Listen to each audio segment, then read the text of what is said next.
Alright guys, my name is Jacob Pearson. I'm one of the developers here at Legend Story Studios, and I'd like to welcome you to my deck tech for Hybrid Dash. So Hybrid Dash is a strategy that utilizes the two most powerful game plans that we've seen thus far with Dash Inventor Extraordinaire. One of those being revolved around these lovely induction chamber and plasma purifier items, where you just attempt to stall out the game, get as many of these cards into play as possible, and then from there just chip away at your opponent, just shooting them with your Teklo plasma pistol, giving it a go again, shooting them again, and then using your plasma purifiers to make them hit a little bit harder. Now, in terms of the other side of the game plan, we have these two cards, High Octane and Tome of Fiendal. So High Octane is a very unique and powerful card. It's a one cost Mechanologist action that says whenever you boost a card this turn, you gain one action point, draw a card, go again. Now, the reason why this effect is so strong, as you can probably figure out with the Tome of Fiendal, is that this deck has many ways of abusing those extra action points. The primary one being Tome of Fiendal, which allows you to draw cards if it's played from your arsenal, gain a life back to swing that tempo back, and just hit them really hard. Combos very nicely with our Plasma Purifier here. As with the extra action points, we're able to constantly shoot them with pistols over and over and over again. And if you have like 3 purifiers in play, those pistols coming in for 5 for every time you boost. That's a lot of damage.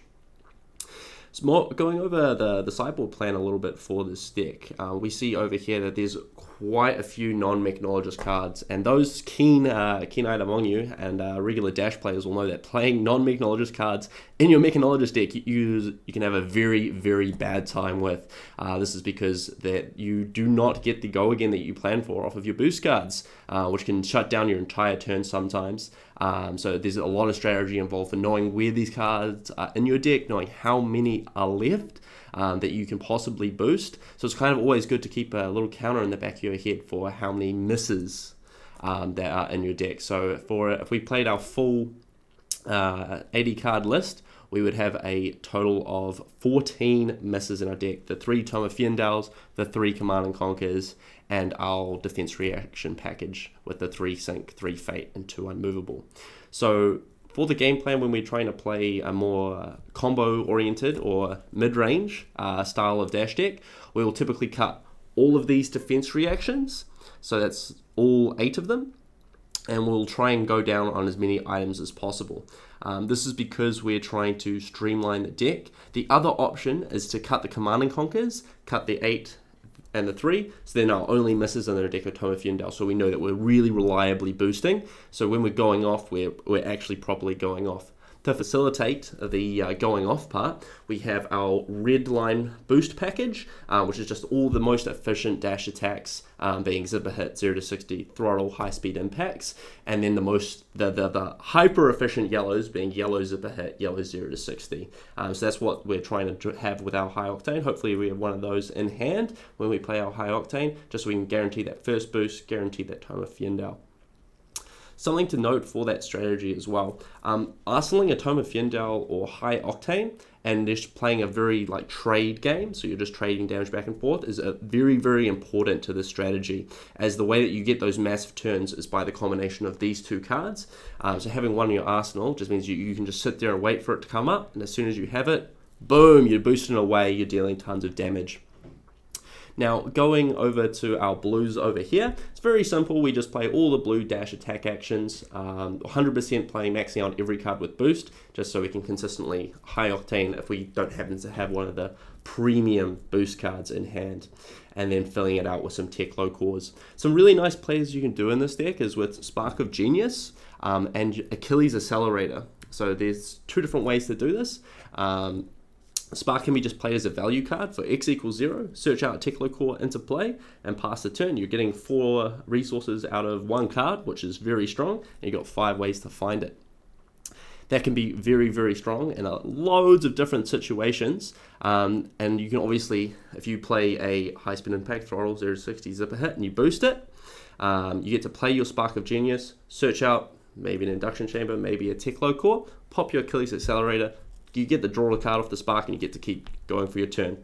The same thing applying with Tome of Fiendal. If you want to have a build your own high octane, then you can use Tome of Fiendal plus Achilles Accelerator to be able to play your tome out, grab some tempo back in a pinch. Now, if we're going to quickly talk about some budget options for this deck, some of the cards that you can replace is the Teklo Foundry Heart, one of the first legendaries here. It's an important piece just for the block 2. We don't really use the middle effect very much, just because we don't play that many.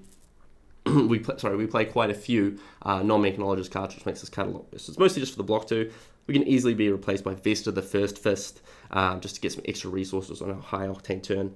The second one is Skullcap. Again, just a nice block 2. It's not a must-have. I'd probably play Talismanic Lens over this if I didn't have the Skullcap.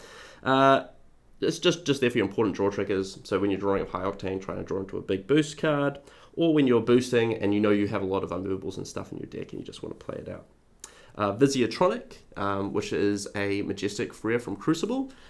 It can be easily replaced by a Nullrune Hood. If you're replacing the Visitronic with a Nullrune Hood, you might also want to include a Nullrune Gloves in your deck to make sure you have that Arcane Barrier for Kano. And Command and Conquers. This card's not very important in this deck, actually. It's mostly there just because of I like having it in both the mid-range and control versions of this deck. The cost of having it in your deck is very high, however. It's very easy to replace. I would probably just play a yellow high-speed impact or yellow throttle to replace this card. Give your deck more consistency, a bit more boost. And the last card that you could probably look at replacing is Mega Negative Shockwave. Not necessary at all. It is nice in some niche scenarios. However, they very, very rarely come up in this deck. It's very easy. You can replace it with any blue Mechanologist card that we're not currently playing, such as a blue Locked and Loaded or a blue Pour the Mold. Doesn't really matter with this deck. Alright guys, that's going to be me wrapping it up. Hope to see you tuning in for some sweet gameplay featuring this deck versus some of the other developers. Hope you all have an awesome day. Thanks. Bye-bye.